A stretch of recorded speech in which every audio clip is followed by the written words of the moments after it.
जय हिंद दोस्तों, मैं महेंद्र शर्मा स्वागत करता हूं वन वर्ल्ड हिंदी में आपका। उम्मीद करता हूं आप खुश और स्वस्थ हैं। दोस्तों आइए दिखाते हैं पाक मीडिया की कुछ लेटेस्ट डिबेट, क्योंकि अभी पाकिस्तान में जो सियासी भूचाल आया हुआ उसी के बीच कहीं ना कहीं अब पाकिस्तान और अफगानिस्तान की सीमा पे पाकिस्तान के आर्मी जवानों को भयंकर तरीके से पीटा कूटा जा रहा है और बार बार अफगानिस्तान और टीटीपी और तालिबान की तरफ से फायरिंग पे फायरिंग की जा रही है, क्योंकि कहीं ना कहीं अब पाकिस्तान को सहन करना अफगानिस्तान तालिबान के लिए भी बहुत ज्यादा मुश्किल हो चुका है। और ये जब नारे मारते थे, तालिबान की पैरवी करते थे, तो अब ये इनको दस आगे आने वाले समय में चुभता ही जाएगा, क्योंकि तालिबान कहीं ना कहीं अपनी सोच को लेके, कट्टरता की सोच को लेके पाकिस्तान के ऊपर भी अप्लाई करेगा। और इस अप्लाई करने के बाद जो पाकिस्तान की आवाम और पाकिस्तान के आर्मी को झेलना पड़ेगा, वो कहीं ना कहीं बहुत बुरा अंजाम होगा। तो दोस्तों देखिए, फकर यूसुफजई और पाकिस्तान के ही एक बुद्धिजीवी ने बहुत जबरदस्त विश्लेषण किया है टीटीपी, तालिबान और बलोचिस्तान के पाक आर्मी पे हमलों पे। तो भी एक सीरीज ऑफ अटैक्स जो है वो हो रही हैं। वजूहात क्या हैं, इन सारी चीजों पे डिस्कशन के लिए आज मुझे ज्वाइन कर रहे हैं senior defence analyst brigadier retired Ishaq Ahmed sahab. Thank you very much brigadier sahab for joining the show. Thank you Fakhar. Brigadier sahab, एक तो ये आपसे पता करूंगा कि क्या हुआ कि एकदम से ऐसे एक स्पीड पकड़ लिया अटैक्स ने, और स्पेशली फोर्सेस को निशाना बाजवड़ में हो, नॉर्थ में हो, कुर्रम में हो, मुख्तलिफ इलाकों में एक सीरीज ऑफ अटैक्स जो है वो फोर्सेस के खिलाफ चल रही है, और अच्छा खासा मैं ये कहूँगा जानी नुकसान उठाना पड़ रहा है। वजूहात क्या है कि इसमें बहुत ज़्यादा तेजी आई?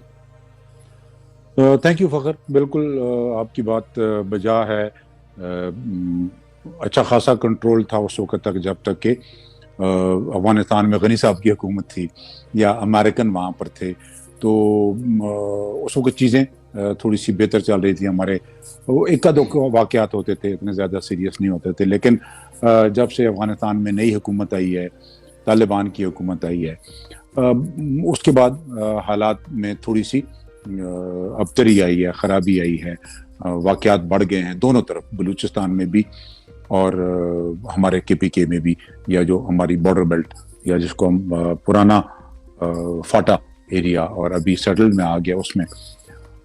देखिए, सबसे बड़ी वजह जो मुझे नज़र आती है वो एक तो ये है कि अफ़गानिस्तान में दो अमेरिकन निकल गए हैं, तालिबान की हुकूमत आ गई है, लेकिन वहाँ पर जो टीटीपी के एलिमेंट थे, उन टीटीपी के एलिमेंट को एक किस्म की मैं ये बात कर सकता हूँ कि एक तो तालिबान की सपोर्ट शायद कम हो गई है।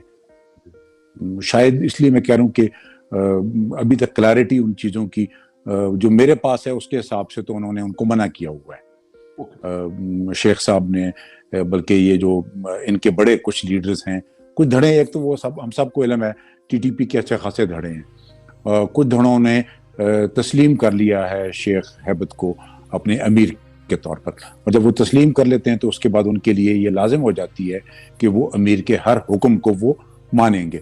लेकिन कुछ धड़े ऐसे हैं जिन्होंने उनको तस्लीम नहीं किया है बतौर अमीरुल मोमिनीन।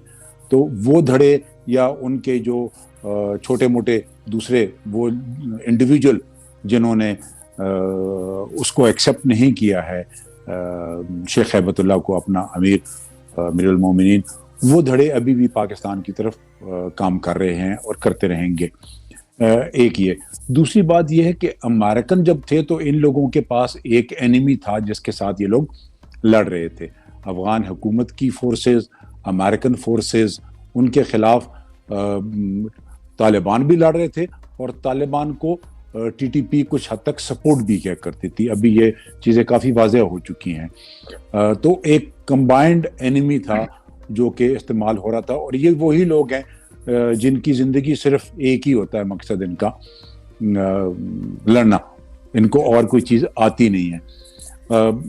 अफगान तालिबान ने तो अपना ऑब्जेक्टिव अचीव कर लिया। उनका मकसद अफगानिस्तान से अमेरिकन फोर्सेस को या इंटरनेशनल फोर्सेस को निकालना था और अपनी हुकूमत कायम करना था, वो कामयाब हो गए। अब आ जाते हैं टीटीपी की तरफ कि टीटीपी का मकसद हयात क्या है, या उनका मकसद इस जंग का क्या है। जो वो कहते हैं वो तो शरीयत का नाम लेते हैं, لیکن شریعت کس قسم کی نہ ان کو علم ہے اور نہ شاید ہمیں علم ہے کہ یہ کون سی قسم کی شریعت مانگتے ہیں. اور اگر شریعت مانگتے ہیں تو شریعت مانگنے کا جو طریقہ کار ہے کیا وہ یہی طریقہ ہے جس کو انہوں نے اپنانا ہے؟ یہ ایک بہت بڑا سوال ہے جو کہ اکثر میرے ذہن میں آتا ہوتا ہے کہ آخر وہ چاہتے کیا ہیں، اور اس چاہنے کے لیے کیا لازمی ہے جنگ کرنا، کیا یہ بات چیت کے ذریعے ہو سکتا ہے؟ تو یہ ابھی جو ان کی میں تو اس کو ہمیشہ لاسٹ ڈچ بیٹل بھی کہتا ہوتا ہوں، کیونکہ وہ ڈیسپریشن کی جنگ ہو رہی ہے. آپ کو یاد ہو تو پچھلے جب سے افغان طالبان نے حکومت سنبھالی ہے، ٹی ٹی پی کے کچھ ٹاپ لیڈرشپ یا سیکنڈ ٹیئر لیڈرشپ یہ افغانستان میں ایلیمنیٹ ہوئی ہے. ان کو ٹارگٹ کلنگ کیا گیا ہے. ابھی پچھلے ہفتے بھی ان کا ایک ٹی ٹی پی کا ایک سرکردہ وہ وہاں پر ہلاک ہوا ہے. تو یہ مجھے لگ رہا ہے اس میں کہ یہ کوئی جوائنٹ ایفرٹس اس پہ بھی ہو رہی ہیں. اچھا سر، لیکن ایک چیز اور ہے کہ مطلب یہ بھی سننے میں یہ بات آ رہی ہے، میں بھی آپ کو زیادہ بہتر پتا ہو کہ ٹی ٹی پی کو سپورٹ حاصل ہے. اب یہ نہیں کہہ سکتے کہ ہو سکتے کابل کے جو ٹاپ لیڈرشپ ہے طالبان حکومت کی ان کی نہ ہو، لیکن ان کے باقی کچھ لوگ جو بارڈر کے ساتھ نورستان کا علاقہ ہے یا پھر باقی جو ہمارے بارڈر کے ساتھ ایڈجوائنٹ علاقے ان کے، تو شاید وہاں کی لوکل لیڈرشپ ان کو سپورٹ کر رہی ہو. لیکن یہ باتیں سننے میں آ رہی ہے کہ ان کو کچھ سپورٹ تو ہے، کیونکہ اگر وہ یہاں سے بھاگتے ہیں تو یقیناً وہاں پہ ان کے ٹھکانے بھی ہوں گے، ان کو سپورٹ ملتی ہوگی، لاجسٹک سپورٹ بھی، یا جس قسم کی بھی ہوگی وہ مل رہی ہوگی. دیکھیں، اینٹی پاکستان ایلیمنٹ ایگزسٹ تو کرتا ہے، اس میں کوئی دو رائے نہیں ہے. افغانستان میں بھی ایگزسٹ کرتا ہے، افغان عوام میں بھی ایگزسٹ کرتا ہے. اینٹی پاکستان یا اینٹی طالبان گروپ جو افغانستان میں جنہوں نے پچھلے 20 سال طالبان کے ساتھ جنگ لڑی ہے، اس سے پہلے بھی وہ ان کے ساتھ جنگ لڑ، وہ ختم تو نہیں ہو گئے نا.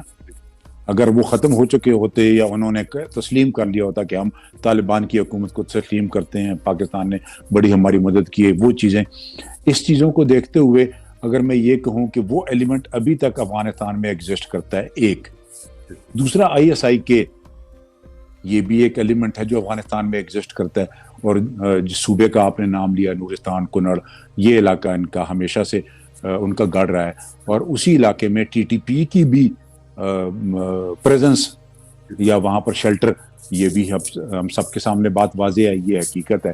اور اس کے ساتھ ایڈجسٹنٹ علاقہ پنشیر کا علاقہ ہے. یہ وہ علاقہ ہے جہاں سے طالبان کے خلاف احمد شاہ مسعود وہ لڑتے رہے ہیں.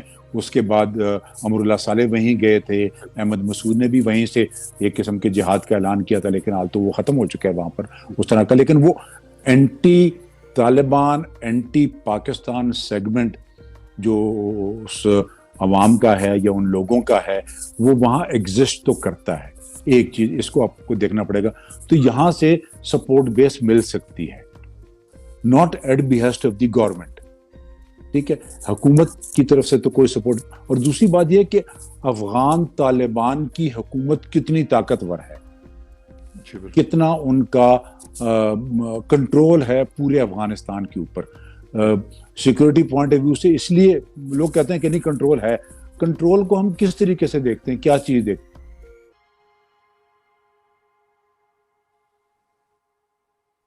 تو وہ فورس تو ابھی تک آپ دیکھ رہے ہوں گے، وہ روز نئی کی نئی فورس ایمرج ہو رہی ہوتی ہے، وہ لوگ اس میں بات کر رہے ہوتے ہیں، یا ان کی پاسنگ آؤٹ پریڈ ہو رہی ہوتی ہے، اس طرح کی چیزیں چھوٹی چھوٹی ہو رہی ہیں. لیکن ایز سچ ان 6 مہینوں میں، 6 سے 7 مہینوں میں، اگست سے ابھی تک 8واں مہینہ شروع ہونے والا ہے، اس میں کیا ہم یہ سمجھتے ہیں کہ ان کا سیکورٹی اپریٹس کسی سٹیبل ملک کی طرح ہوگا؟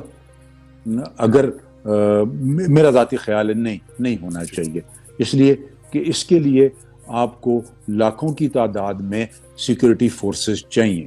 صرف جو پچھلی افغان حکومتیں 2 گزری ہیں، کرزئی صاحب کی اور غنی صاحب کی، 3.5 لاکھ سے اوپر سیکورٹی فورسز تھیں.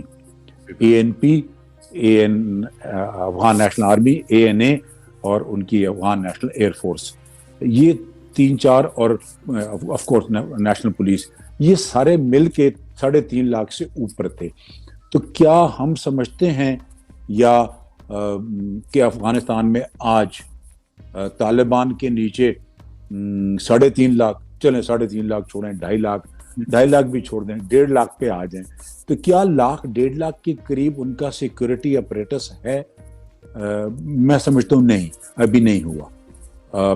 फिर उनका जो एडमिनिस्ट्रेशन और सिक्योरिटी फोर्सेस का निज़ाम है, क्या वो किसी स्टेबल कंट्री के निज़ाम से हम उसको कंपेयर कर सकते हैं? अपने निज़ाम से हम उसको कंपेयर कर सकते हैं?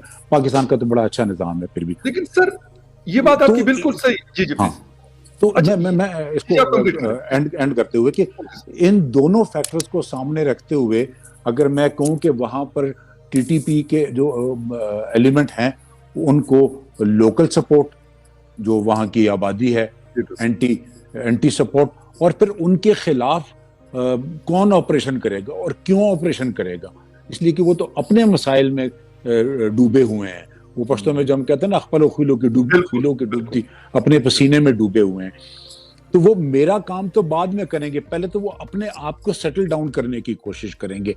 और हाँ, वो हमें ये सपोर्ट दे सकता है कि उनको अगर कोई इंफॉर्मेशन आती है वहां से इस तरफ की, तो वो हमारे साथ शेयर कर रहे हो। मैं ये समझता हूँ कि ये वजूहात हैं कि अफगानिस्तान में वो ठहर रहे हैं, और बॉर्डर कंट्रोल तो उनके पास है ही नहीं है। राइट, सिंपल सी बात है। हाँ। अच्छा सर, एक चीज मतलब हमने देखा सर, बॉर्डर में जिस वक्त वो ट्रक चढ़ाए गए, हमारे जो फेंसिंग के लिए पोल्स लगाए गए थे, या जो पहले फेंसिंग हुई सर, उसके ऊपर बाकायदा ज़बीउल्लाह मुजाहिद साहब ने कहा कि नहीं, ये बॉर्डर अभी ये डिस्प्यूट सॉर्ट आउट नहीं हुआ और ये ड्यूरेंट लाइन है और हम इसको नहीं मानते। और उन्होंने वही बात की जो अशरफ गनी साहब या हामिद करजई साहब करते थे, वही बात सेम उन्होंने की। तो सिर्फ ये वाली चीज है, एक तो ये चीज हो गई। दूसरी सर, फिर जिस वक्त उन्होंने टेक ओवर किया, हमें ये भी पता था कि उनके पास सर एक प्रोफेशनल आर्मी उनके पास नहीं है, बाकी चीजें भी बड़े सारे मसाइल, लेकिन इसके बावजूद हमने पता नहीं क्यों अज्यूम कर लिया कि जी अभी हमारा ये वाला जो बॉर्डर है, वेस्टर्न बॉर्डर, ये बड़ा सिक्योर हो जाएगा, हमें फिर जो 2.5-3 लाख फौज हमने लगाई हुई वो हमें नहीं लगानी पड़ेगी, सिर्फ हमने फोकस करना होगा ईस्टर्न बॉर्डर के ऊपर। तो ये क्या हमने मिसकैलकुलेशन की थी, क्या वजह थी सर? दो चीजें, पहले आपके इस सवाल की तरफ आ जाता हूँ, ये जो बॉर्डर के ऊपर या हमने जो अज्यूम किया, एक तो मैं हमेशा वो कहते हैं व्यू कहूँ कि हम जल्दी में बड़े होते हैं। जो